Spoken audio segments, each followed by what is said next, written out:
And I wanted to really platform him tonight. And our whole team started talking about it. We started talking about how can we give him the celebration that he deserves and all the work that he has done.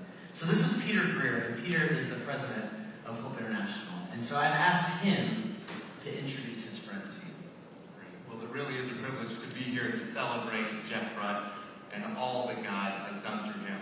Jeff has been a mentor to me. He's been a friend to me. And one of the things that I've learned about Jeff is he really was impacted by the way in which he grew up in Lancaster, Pennsylvania, Lancaster County. And he grew up as the son of a dairy farmer. And so learning about Jeff, I realized that he had some mentors early in life. And some of his early mentors were actually the cows that he was living with on this farm.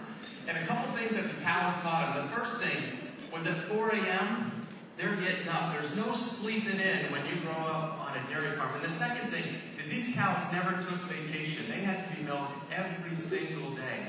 And so Jeff grew up in an environment where he learned that work is a gift. And he not only learned that work is a gift, he learned that he himself was called to be a worker. And so he learned the gift of hard work. You don't be a dairy farmer without learning that you have to work hard. When he became a home builder, he started Keystone Custom Homes, and he learned that he had to work hard to exceed his customers' expectations. And so he ended up having this home building company that now has been recognized for 3 times as America's best builder. This company in central Pennsylvania has grown, and it has been honored for the way that it has grown and has provided housing for so many. But when Jeff got into philanthropy, as he started to realize that God had given him all of this for a reason, he was blessed to be a blessing. What he realized is that he wanted to work hard at his philanthropy. He wanted to work hard at his missions. And so when he was, after the fall of the Soviet Union, going over to Ukraine and trying to make a difference, he ended up going over there and realizing that the initial way that he was helping in sending over food and sending over supplies, what was good and appropriate in a short-term way, actually was causing long-term harm.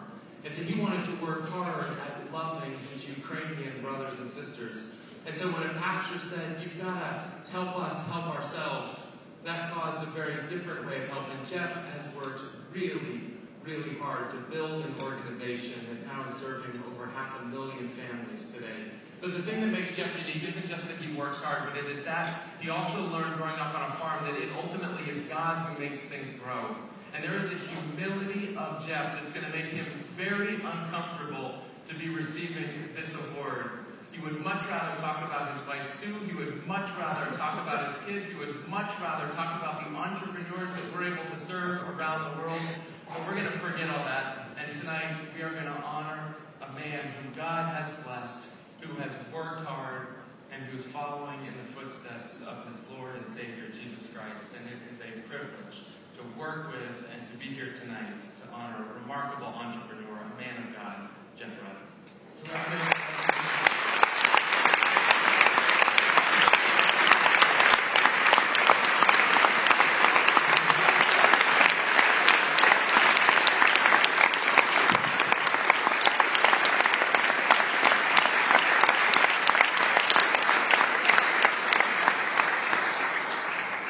So Jeff, trying to figure out what to get you for an award was difficult.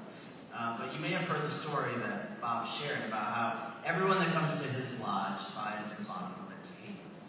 And so there was a table out in the lobby that was handmade just outside of Atlanta by a friend of mine. The company's called Rustic Trades. And the hope is that everyone here before you leave would sign that table. And that is going to become the conference table at Hope International, that we hope that in the future, that incredible and even more innovative new ideas can happen through the entrepreneurs at that table. And so we hope that's a long-time legacy for the work we've done. So thank you. And do you have a few things to share? Sure. Thank you very much. I really appreciate it, Peter. I really appreciate your humble and brilliant leadership throughout these last years growing Hope. Want to throw a shout out to my family, all of our team here in the U.S. and our indigenous leaders around the world. But the folks that I would really like to honor tonight and would like to accept this award on behalf of are the hardworking folks that are our clients around the world. Like my friend Jane that I had the chance to meet in Zimbabwe this past January, who just not that long ago was facing a lot of situations and challenges that would be similar to like making a tough choice between needing to send her elderly mother to the hospital. And I want you to think about this choice, and what you would make. Sending her elderly, sickly mother to the hospital, or buying a bag of rice for her children so that they could have nutritious meals and be able to focus on their schoolwork. I don't know about you, but I'm glad I don't have to make that choice. Fortunately for Jane, our friend Jane had the opportunity to get involved in one of Hope's savings groups, was loved on. The savings group put their arms around her. She grew in her faith, learned about how to provide for herself through starting a small chicken business.